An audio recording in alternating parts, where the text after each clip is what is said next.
Hello and welcome to VST Presents Around the Valley. It's our format that we've been using this season. We like it. We think it's going to be something that allows us to cover a lot more as we go. First off, we're glad to be back in front of everybody. Been an interesting few weeks, but we're back to give you guys that content that you all want. And joining me as every time we got Kaylie Harden and Kenny Hodges. Kenny will be driving the bus again today. Kenny, how you doing? Man, I am incredible. Listen, we've reached the halfway point of the year, so you know how we do with these things. We roll into our midseason review. There's been a lot that we've seen across the East Valley, across the Valley Mission, across the West Valley, as things start to really sort of pick up and get intriguing. As now officially we've hit the point in the year where we're into league play for all of our teams here in the Valley that we care about so dearly. So without further ado, let's look back on the first half of the year. We've had some surprises. We've had some disappointment. We've had some teams or some players sort of come out of nowhere and sort of burst onto the scene. And we're here to kind of talk about it all. So let's start in the Valley Mission. Looking at the Valley Mission and where we stand today, heading into the second half. Sylmar and Kennedy are sitting at 2-0 at the start of the league. Panorama, San Fernando are both 1-1. Van Nuys follows with at 0-1, even though they have a 3-2 record overall. Canoga and Reseda are still looking for their first wins in Valley Mission play. Canoga sits at 0-5 overall, while Reseda has one win on the year so far. So, from what we've seen so far in the year, we've seen that Kennedy has been a dominant team. Diego Montez has led that offense valiantly. They have looked great. Panorama has been up and down. San Fernando has looked good at times, even though they lost big time to Kennedy last week in that big matchup and that big showdown that we sort of kind of pinpointed as being the game that might decide the league. But there's some other things going on in this league. When you look at Sylmar, when you look at Van Nuys, Panorama maybe not as bad off as we thought they were. Canoga and Reseda still sort of figuring things out. So with all of that being said, I'll start with you, Arshavir.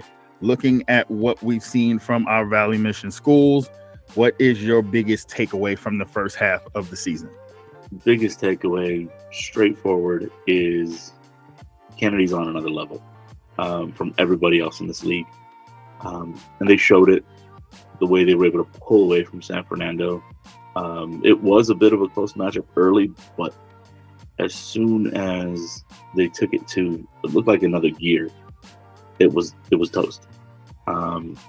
And a quick note, though, I think if Sylmar finds consistency, they might be able to challenge San Fernando for that number 2 spot. All right, Kaylie, what do you think? What's our biggest takeaway from the Valley Mission so far early in this year from the things that you've seen? I think Kennedy is continuing this run of dominance in the mission, and I think couple more games, they're going to pull ahead of Reseda or Sylmar for sure. Yeah, I mean, I can't argue with either one of those, either of you making that point about Kennedy. Kennedy was the team that we pegged from early in the year that was going to be the team that everybody was chasing. And from what we've seen so far, Diego Montez has lived up to the billing. He is absolutely a front runner, not just for our Valley Player of the Year that we will bestow that honor upon when we get to the end of the year, but this is a kid who looks like a front runner to be City Section Player of the Year with the way that he's played. When you look at that game against San Fernando, we thought San Fernando would be able to give them more of a fit than they did, but Diego Montez was equal parts dangerous on the ground as he was in the air. I think he actually ran for more yards than he actually threw, and he threw for almost 200, almost 200. I know he ran for over 200 yards as well. So he is absolutely the best player on the best team in this league. I also do agree that there's still a lot of football to be played. A couple of these teams, like Sylmar, like Van Nuys, will still have a word or a say-so and what happens ultimately when we get to the end of the season, what happens in the Valley Mission. But Kennedy has looked the part of a team that is going to be in the mix for a city championship. Not disappointing. I think as, I think we're all a little prepared for maybe them to slow down a little bit or plateau in the success that they've had the last few years, but they just keep locking in and locking it down. So And also a quick note before we move out of the Valley Mission, I'd also like to just just talk about the quality of the league overall. When you look at these teams, obviously not Van Nuys, but Canoga and Reseda sort of kind of figuring some things out. Canoga's kind of having to rebuild that entire program from scratch. They're very, very young, which attributes to how much they've struggled. Reseda has had some injuries. They look like a team that's ready to make a leap, but they've kind of had to battle through an injury at the quarterback position and kind of have to deal with what comes with having to reconfigure players playing maybe out of position with when it comes to that sort of stuff. But when you look at the fact that 5 of the 7 teams in the league are over 500, it tells you that on a week-to-week basis, when these teams are not beating each other up in the non-league, they've all been successful. They've all kind of shown that there's quality up and down this league. And I think that's going to bode well for all of those teams when we get to the end of the year and we get towards the postseason. So on that note, let's head over to the West Valley.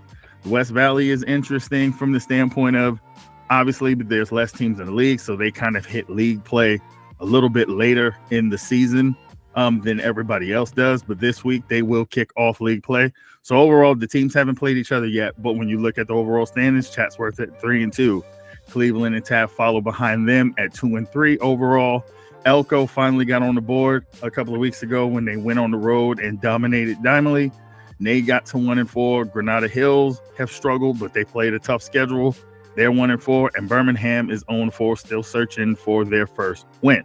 So, looking at the teams in the West Valley, Chatsworth has gotten out of the blocks well. Cleveland has played well despite their record, but they played really tough. All of the teams in the West Valley, because of the quality of the teams, they all tend to schedule tough non-league, which attributes to the records that we see. But we all know when it comes to the West Valley schools, the proof is in the pudding when they start to play each other, and then when they get to the postseason, it's not really about non-league. They prepare for what comes in the second half of the year and the postseason by how they schedule outside of West Valley play. So, with that being said, with all those teams, we'll start with you, Kaylie. What has been your takeaway overall from the teams that have played in the West Valley in the first half of the year? Yeah, I think the Birmingham having such a bad record isn't unusual for this point of the season. I think very, very rarely do they win more than like maybe 2 games before they start league play, because I think they do, like you said, they schedule a lot of really hard non-league teams. Them being 0-4 right now after seeing them last week, I was a little surprised because I thought that Calabasas was a really good matchup for the Birmingham team that we're all used to seeing playing. And this year, I think they're just working with rearranging a lot of different talent. Some kids coming over from Elko, and then as well, they lost Kingston Tisdale as their quarterback, so they're trying to figure out the quarterback position as well. They look more disorganized than I think we're used to seeing from a Birmingham football team. That's not to say that they can't get it together. Obviously, their coaching staff knows what they're doing and knows how to shape up a team by the end of the season. I'm not sure that they're going to have much trouble at all once league play does start. I think if they do have trouble, their biggest threat is going to be Cleveland this year. Cleveland looks really nice. They've got a few kids that are juniors and sophomores on their offensive side that look really strong, and I think are it's comforting to know that they could potentially be there another season as well. So Cleveland's got a lot of room to build, and they've got a positively surprising momentum behind them right now. That's cool. So what about you, Arshavir? What's your takeaway so far from what you've seen from our schools out here in the West Valley? Real simply, they've all actually scheduled tough, which is a little bit of a departure from a couple years past, where you would look up and down the schedule and be like, oh, okay, well that's a game that they really kind of expected to win going in. But no, they've all, like, Granada's had Pally, Banning, and Dorsey. Sorry, Cleveland did Harvard, Westlake, West Ranch, Crespi. Taft had Eagle Rock and Oak Park. El Camino had Heritage and Franklin. So it's up and down the league. And I think it's kind of in response to the fact that, well, we need to face some bigger baddies before we get in the league, and everyone's trying to take down King of the City. So that's kind of how you do it. Yeah, I can piggyback right off of that. You kind of took some of the words out of my mouth. Like it is the Birmingham effect when you really think about it. When you have a team in your league that is going on close to over 5 years, 6 years, haven't lost a game in the city at this point in 6 seasons. In order to have any shot to beat that team, you have to schedule litmus tests to kind of show you where you need to get to. What the work has to go on behind the scenes for you to be able to compete, because otherwise, what's the point of stealing all your scheduling players? Hey, listen, that's a conversation for another day. There's some wiggle room there with that sort of stuff. I mean, at the end of the day, the Birmingham effect, what's the response to that? You have to start showing your kids within your own programs that we are willing to do the work for us to beat them, so you don't feel like the only way to win is to go and join them. You know what I'm saying? So when you look at what Cleveland has done this year, when you look at how they've scheduled, when you look at how they've sort of replaced the cupboard with guys like Corey Hall sort of leaving the program, and you see that it's not just about one guy, because you ain't beating Birmingham with one guy. Like I said, they had Corey Hall the last 2 years. That ain't helping you beat Birmingham. One guy's not going to do it. You have to build a roster. You have to build a team. You have to be sound in all three phases. So you're seeing these teams sort of kind of finally getting around, these coaching staff that are sort of kind of figuring out like, no, the only way to beat them, to take them down, is we got to look at similar competition to them and sort of figure out how we measure up to that and what we need to do to kind of ascend to those levels. So I think Birmingham was the team that was sort of doing that, and then everybody else was kind of not, and you saw the effect it was having. And now I think that going into the West Valley slate this year, we should see more competitive balance in this league.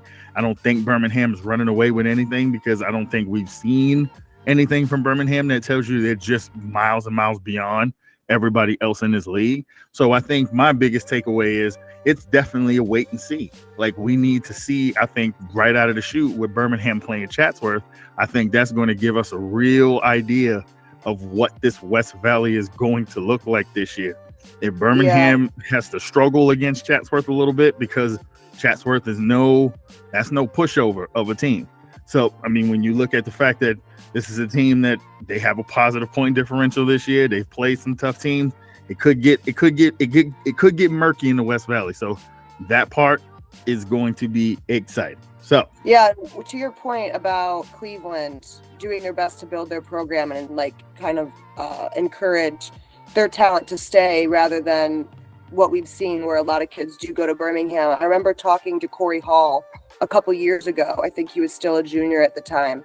And everyone was wondering, would that talent stay at Cleveland when he has the opportunity to pretty much finish out his high school career wherever he wanted to go, potentially even get more college looks, or, whatever he wanted to do. He kind of had that option available to him. And I remember him speaking to the like brotherhood and camaraderie that he felt with that team specifically. So that staff has done a great job forming those bonds with those kids and really building it up in the way that you exactly described. Absolutely.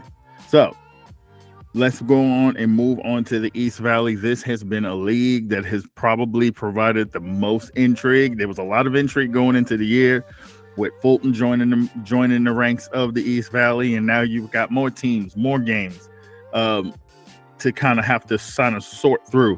We've seen some surprises. We've seen some things that kind of feel like they came out of nowhere.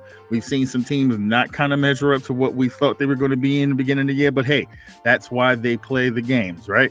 So looking at the East Valley and where we sit today, at the time of this recording, we are in a bit of a heat wave in California. So there will be a game this evening of the time that we're recording.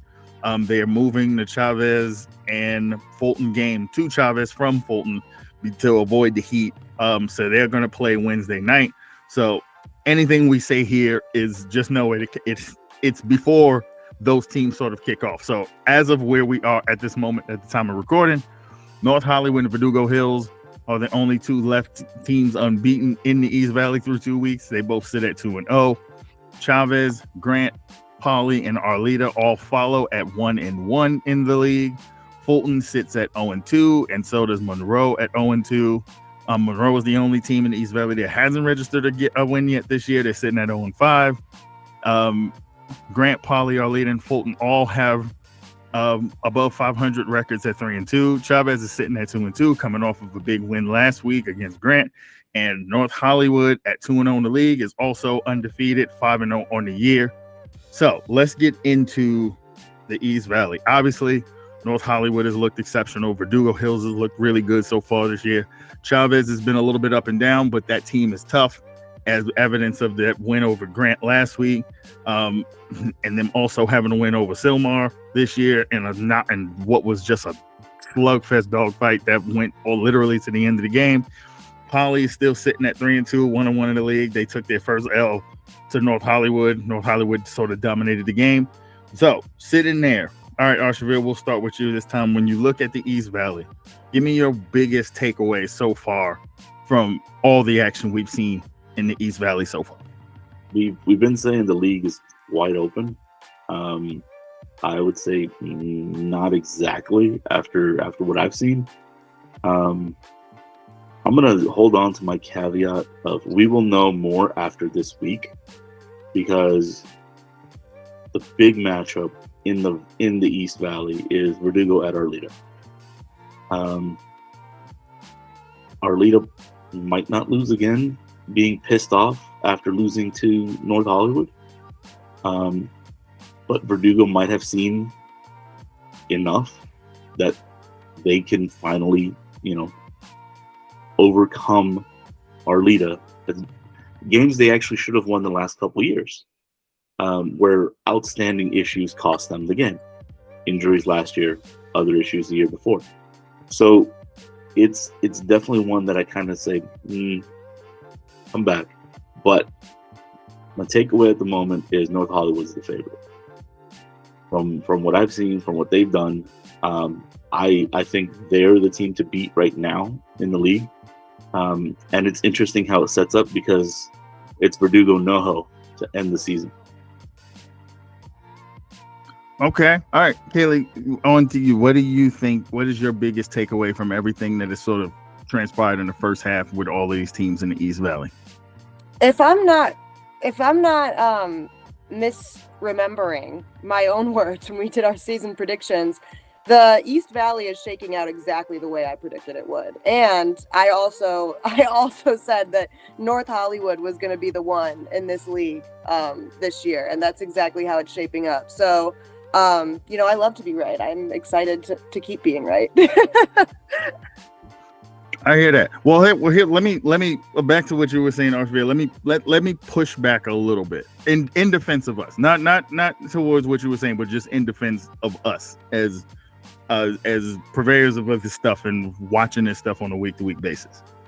What makes this so much fun is the fact that there's just things you just don't know. There's so much, and when it comes to high school and when it comes to the prep scene, like from year to year, there can be so much volatility. Yes, part of what makes Birmingham so great is the fact that consistency of what Rose and those guys have done over there and building that program and that consistency of knowing they're going to be there year after year after year, when turnover is just part of life in high school athletics. Like I said, Peyton Waters was great. He couldn't stay at Birmingham forever.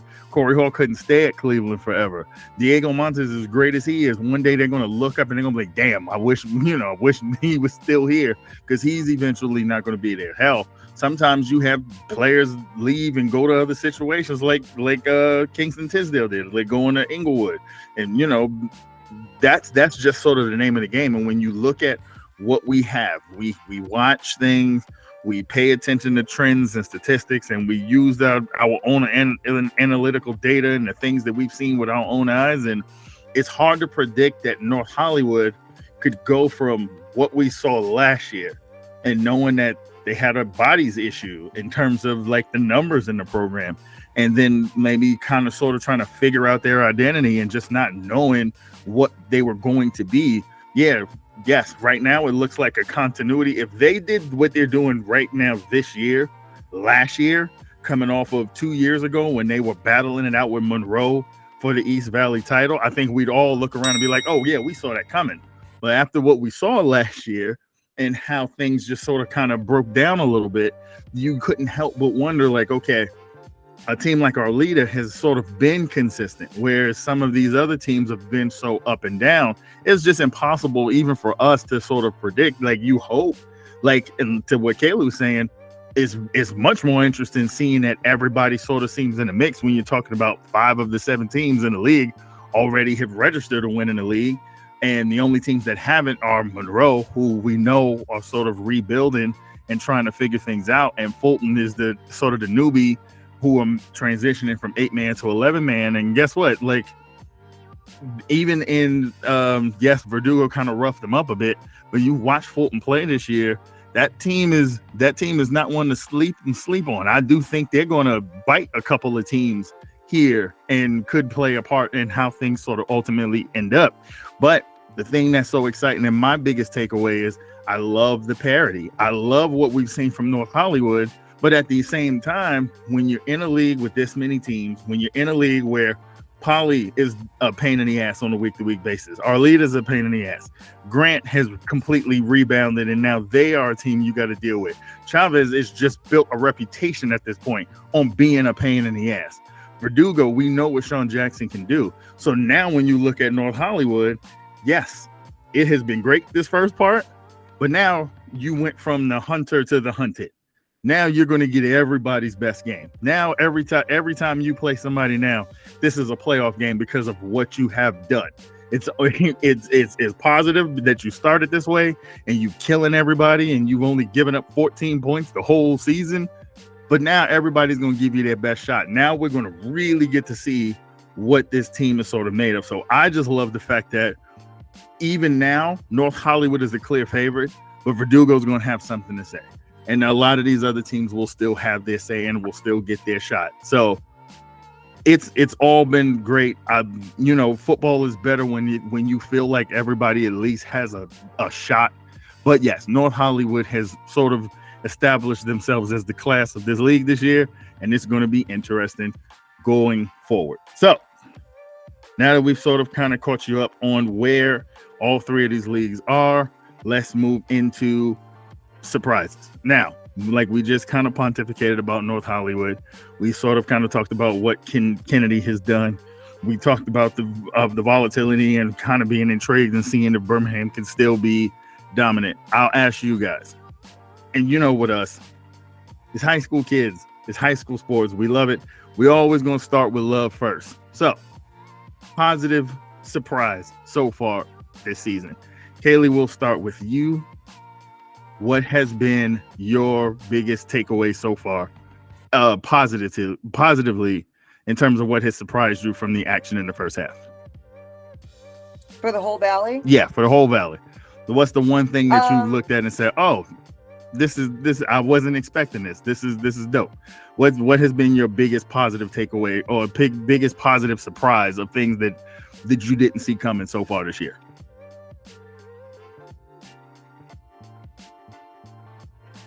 I think the most surprising thing positively that I didn't, not necessarily that I didn't expect it, but just that it wasn't guaranteed. And so it was kind of just like, ooh, I guess we'll see what at the beginning of the season was Cleveland getting a new head coach and how still they've continued to be so disciplined and so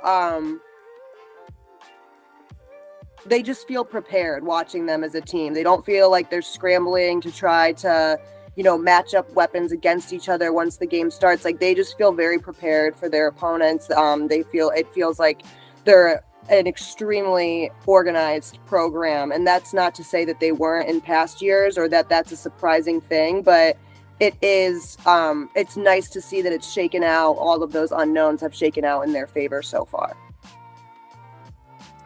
Arshavir, what about you? What's your biggest surprise on the positive side from what you've seen through these first 6 weeks? North Hollywood defense. They gave up 14 points, and all 14 points came against Arleta. So they've shut out everybody except for one. And to lead that charge, I got to spotlight this kid because he blew my mind when I was at the game on Friday. D-tackle Eddie Estrada just wants to live in everybody's backfield. And he was a straight-up menace. So with him leading, that defense is something to watch out. Yeah, for me, I think the positive surprise that I've seen in the first half is overall how competitive, top to bottom, our Valley teams have been. For me, sitting around when we get to the weekend and you start analyzing and looking at who's doing what, and you look at overall, aside from a couple of the teams who have kind of sort of resting in the basement and not necessarily a fault of their own, because inevitably there are going to be programs that are kind of in a rebuild mode. But when you look at the fact that for a great majority, I think we only have a handful of teams that are sort of sitting under 500. We are probably going to get just about all of our teams, even Reseda, who's struggling at 1-5.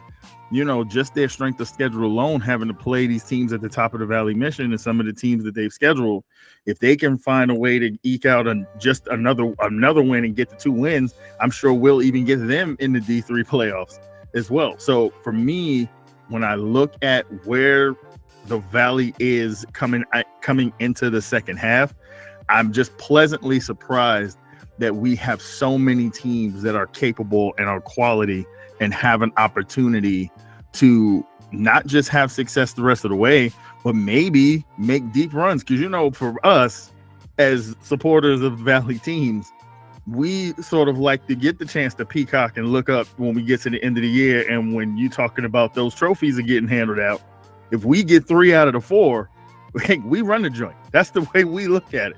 Like, everything comes through us. So, and we've seen this in recent years where our teams will take 3 out of 4, if not all of divisions when we get to the postseason.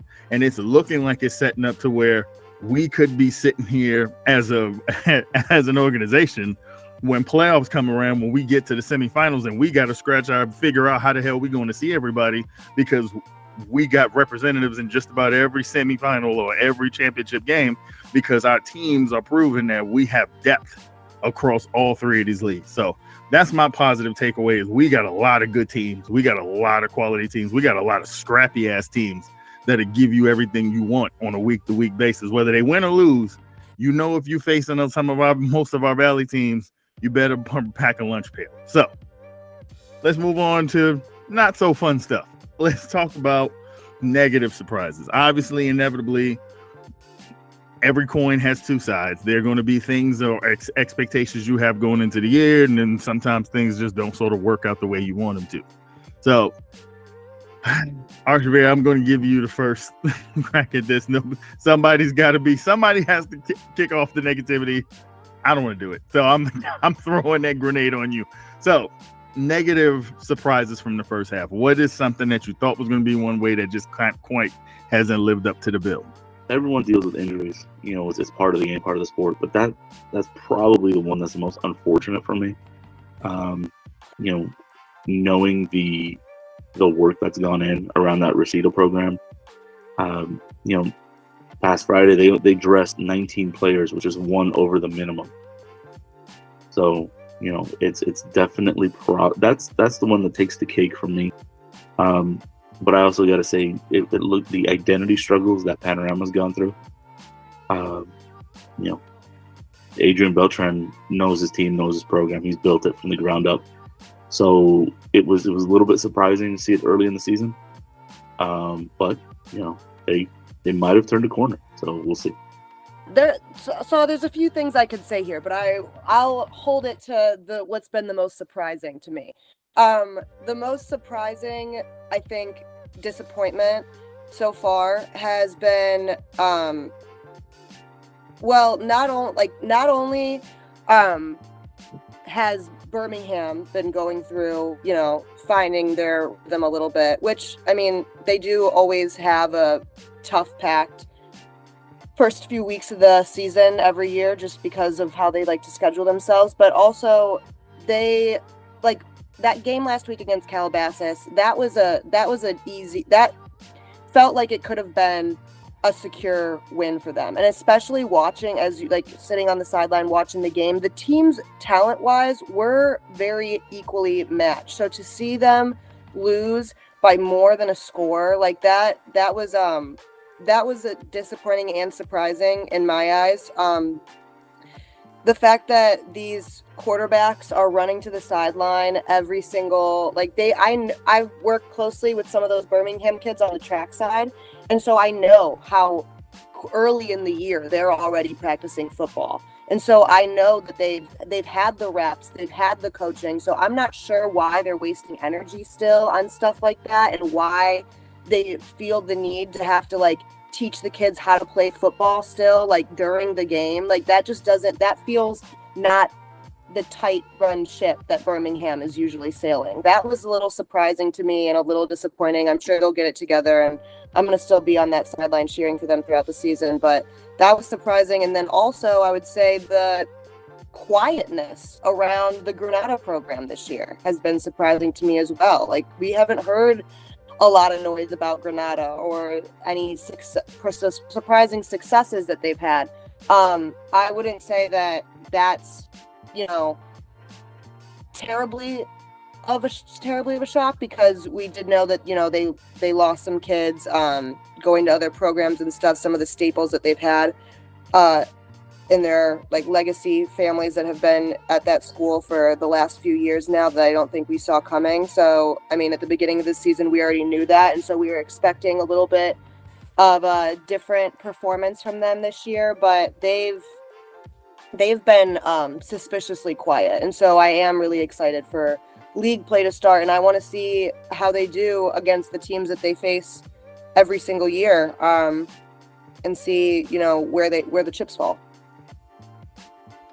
Yeah, I would say, even for myself, I think, because it's really hard, because I try to approach everything just from a place of positivity, because it's kids and coaches who are giving up their time, so it's hard. But I think I will sort of land there in terms of Birmingham not quite looking the way we thought that they probably should. And like I said, it's sometimes the natural course of things, right? You lose a kid who was slated to be your senior leader of your team in quarterback, and he takes off and he goes to Inglewood, for whatever his reasoning was of moving on and wanting to go and play there, probably because a bigger program, bigger stage, bigger platform when you're trying to get your way to the schools that you want to go to, right? So we understand that sort of thing happens. And to your point, but there's still a lot left in that program that's already been there and been established, especially when you see some of the communication issues that happen on the back end of the defense. These are not everybody that's back there is brand new. These are guys who've sort of been there. One of the things that's sort of been consistent in watching Birmingham through the first half is how much they're getting burnt on the back end. And getting torched by receivers. Yeah, they're playing against Southern Section teams. Yes. Calabasas has a prodigious young guy playing quarterback, and his brother is on the team, is a 6'5" monster. Then when he walks by you, you're breaking your neck looking up at the big son of a gun. But still, there's too many times when you're watching, when I watch them play Hart, where I'm just like, what's happening on the back end? Are y'all in man? Are y'all in zone? Why are guys just running wide open and scoring touchdowns? These are just sort of things that you do not necessarily associate with Birmingham in what we've seen this first half. Now, granted, they get into city play.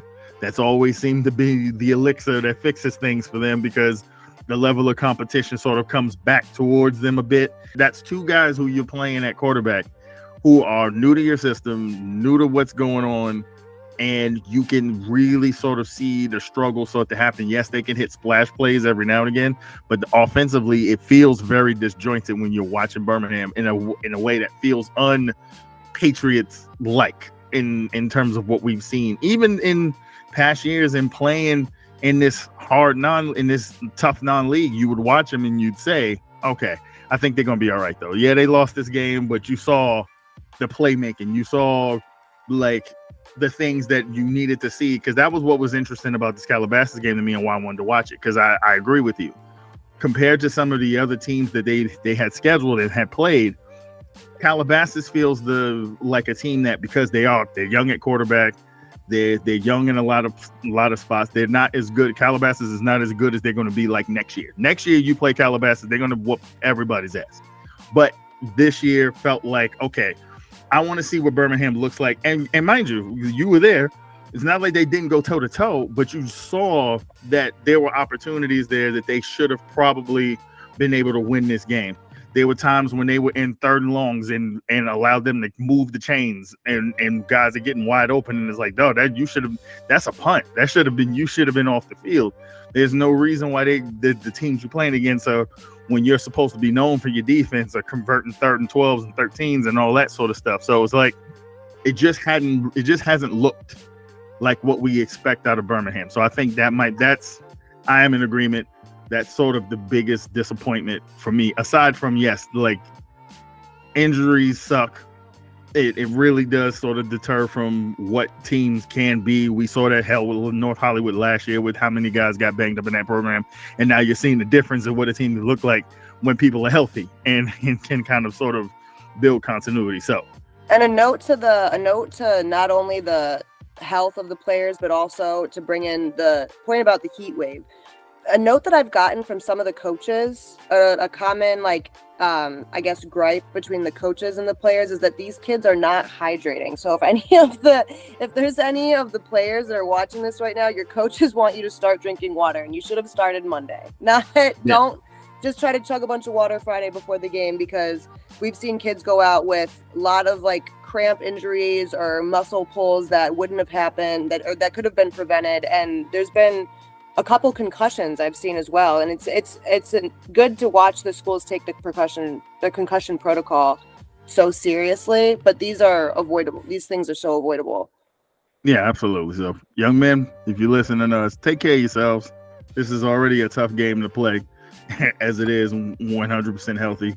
Make sure you're hydrating. Make sure you're taking care of yourself when you're out there, when you take the field on Friday nights. And if you're injured, stay down. Don't go running to the sideline and needing a sub. Yeah, exactly. Don't be a tough guy out here. We don't. You need you to be warriors. We need you to take care of yourselves. So, with everything that we've sort of seen, in order for teams to sort of a surprise or whatever you've seen in terms of wow factor through the first half, there are going to be players that ultimately that sort of stand out. Maybe you saw them coming. Maybe it's guys who are completely living up to the hype. But we have seen some outstanding players in the Valley so far this year. So I'll start with you this time, Kaylie. Looking at the action from the first half, what's a player that kind of have stood out and have sort of wowed you from the action that you've seen?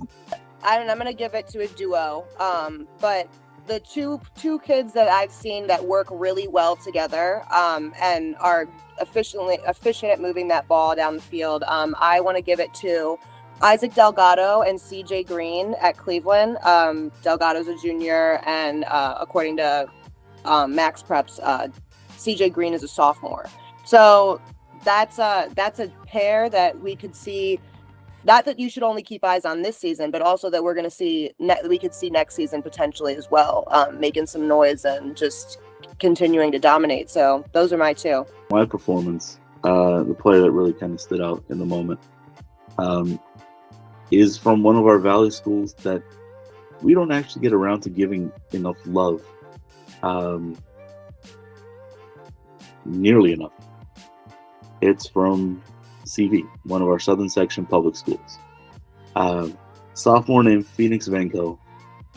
He went off against Grant, but it was the way he did it. He didn't break off, 2 50, 60-yard runs to get his numbers. He was pretty consistent. He finished with 15 carries, 198 yards, 2 touchdowns.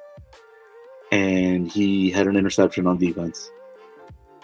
And just all around, kid's a sophomore. So that was the one that really kind of has stood out for me in what I've seen. And it kind of feels good to give love to one of our other public schools that we're not able to get to as much. No, that's cool. Like I said, it's difficult because you sit around on a week-to-week basis, analyzing, you're going through, you're watching film, you're seeing these kids sort of pop on tape, and there's almost too many to try to get mentioned. I could sit here and this would be a 5-hour podcast if I went through and told you everybody that I saw that I'm like, oh wow. But it's part of it is because I just love watching tape all day. But there are a couple of kids that to me have really sort of stood out. Aside from obviously, what you're getting from Diego Montez, like the guy's like, come on. At this point, we've sung his praises enough that other people are now all of a sudden on the train. When I have been telling y'all about him since he was a freshman, when he got a couple minutes in there against Panorama in the game at the end of the season 2 seasons ago, and I told y'all that boy was coming. But anyway, other people can come in and act like they've seen him first. It's fine.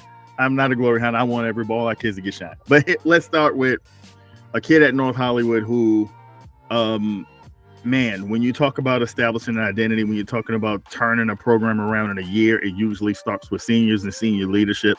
And when you talk about with North Hollywood, like you had mentioned this year, what they've been doing to people, how they've been punching people in the face, when everybody, if you're within the sound of my voice and you're familiar with what the stuff that I particularly love in football, is I love the guys who come out and punch you in the mouth and let you know right from the jump, it's going to be a long day if you're dealing with me. And the kid that comes to mind immediately at North Hollywood is Omar Muhammad. This young man has been dynamite so far this year. From the first time that I've watched him play against Canoga Park, to that game he played at Elk, to what he did when they played against Elko, to what he did this past week. When you're talking about a young man who is kind of filling in big shoes, because Jalen Bird has kind of been the head honcho in terms of the touches, the kid who made the splash plays. He left the program. He's over at St. Genevieve doing his thing. We all sort of looked at North Hollywood going into this year was who was going to be the guy. Who was going to be the guy who was going to fill in. The young man is on pace for over 2,000 yards. He's on pace for close to 85, 90 tackles this year. So he is doing his thing and leading that team on both sides of the ball. So wanted to give him love. Wanted to make sure that when we're talking about a team in the Valley that's 5-0, he's sort of kind of the spearhead for all of those things. He's old school. I'm still not, maybe his age. I don't understand why the gloves are in your belt loops and not on your hands when you're carrying the football. I guess it's a drip thing. That's cool. But he looks cool and old school because he's running through people. He ain't wearing no gloves on his hands. He looked like Jim Brown running around out there. He's incredible. I love it. But a kid that I don't think gets enough talk, and he has sort of been an important player on the scene in the West Valley, but in the city section, and now sort of it's his team. And I think that coming into the second half, we're going to talk about him a lot. If you know us, you know me. There was a number 5 that resided in the West Valley the last couple of years named Jake Shirley, who was a do-all, tough, gritty, hard-nosed player who really sort of led the charge for Elko. There's another number 5 in the West Valley that plays for Birmingham, Eddie Plaza. He is the backbone of everything that goes on at Birmingham. Wherever Birmingham goes this year, Eddie Plaza's hands, his feet, his shoulders are going to be all over it. I think this game this past week against Calabasas is a great example. He was leading the charge on defense. He was flying around all over the place, making tackles. But then offensively, they're lining the kid up at tight end, and he's going across the middle, making tough catches, breaking tackles, and then taking it to the house for a touchdown. They lining him up in the backfield at fullback or tailback, and he's the one. While yes, Drayton Fowles is going to be the guy that you expect to break brick runs, but when they get inside the 10 in the trenches, when the going gets tough, they're putting Eddie Plaza in the backfield, and he's running people over and scoring touchdowns that way as well. So this young man is very, very important to what Birmingham is going to be, and he has and as inconsistent as things have looked for Birmingham this year, the one consistent thing that you're getting every week is Eddie Plaza's whooping somebody's butt out there. That number 5 for Birmingham. You saw him at media day.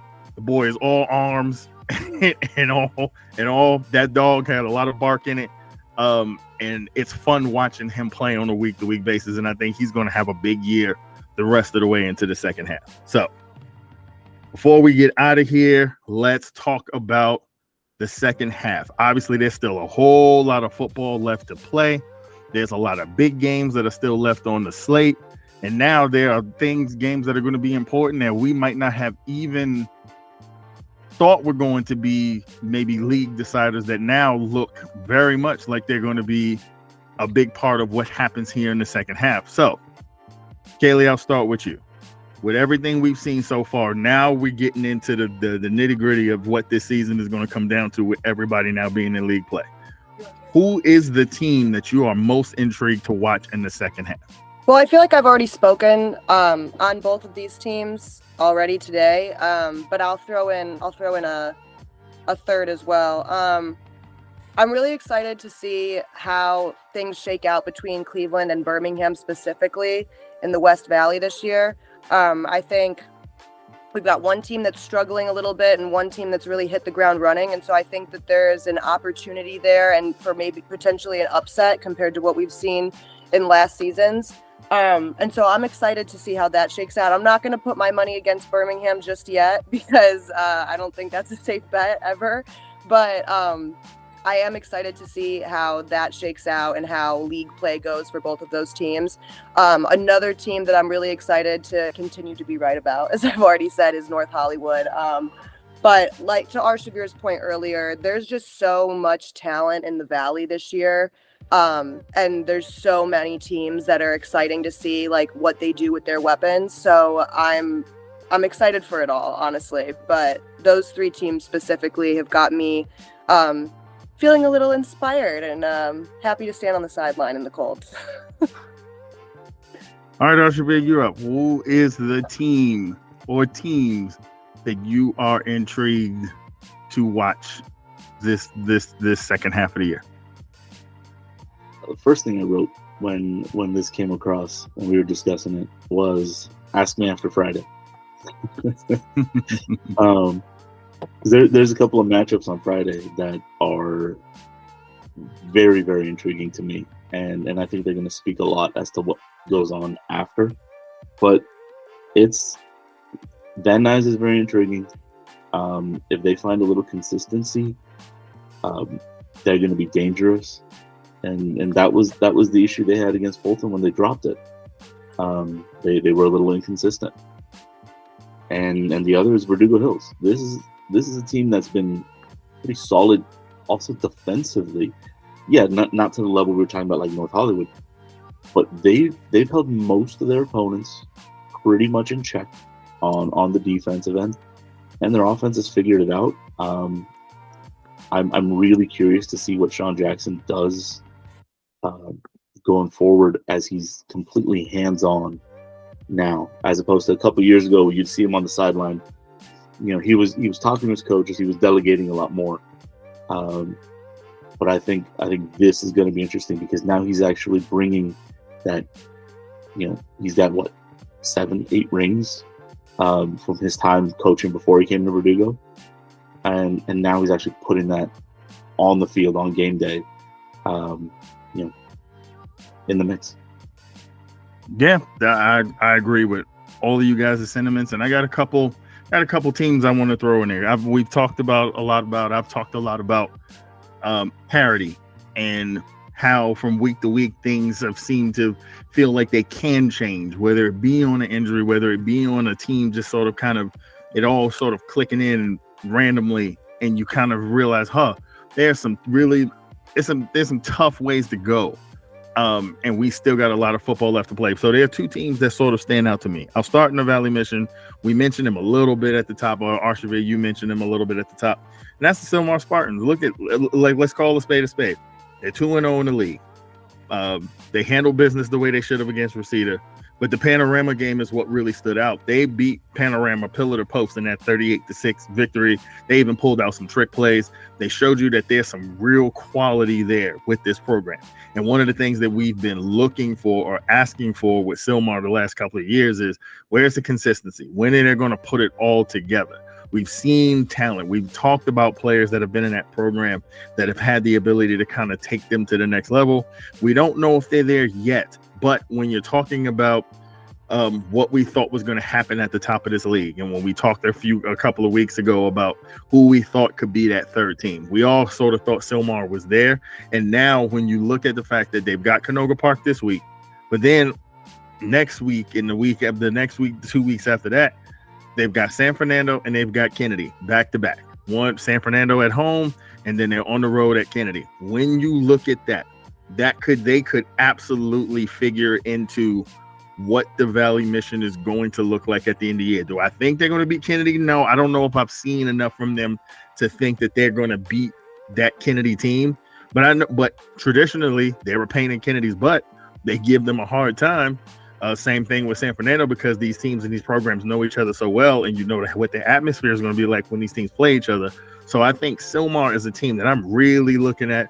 Their last 4 games, 2 of them they'll be favored, 2 of them they won't be, but the 2 they won't be are going to be tough contests for those teams. The other team that I'm looking at that I think is intriguing. Did y'all really think I was going to go to this podcast without mentioning Chavez? Come on, man. You already know. Listen, but all jokes aside, when you look at what Chavez has on the horizon, the fact that they beat Grant last weekend, and you know what this team's identity is, they're going to be in every game they play. You look up and down their schedule. Okay, they lost to San Fernando in that opener 35-14, but San Fernando's a very good team. And if there's any time you want to play Chavez, is before they start to figure things out. But then you look at, they gave up 3 points. That same Sylmar team that I'm talking about, they gave up 3 points. They lost to Poly, but they only gave up 14 points. They beat Grant, and when Grant looked like they were just running up and down the field on everybody every week, they managed to score a measly touchdown on this Chavez team. This is an underrated defensive team in the Valley, in the city section, and they make life miserable when you play against them. Yes, do they make a ton of mistakes? They do. They probably could be 3-1 if they didn't make as many mistakes as they made. But here's the problem. It doesn't matter, because whether they're one of those teams that their kids mentally don't fold. Even when they make mistakes, they'll just stop you on the next possession. They just keep coming, and they keep coming, and they keep coming, and they wear you down. So they've got Fulton coming up. I think they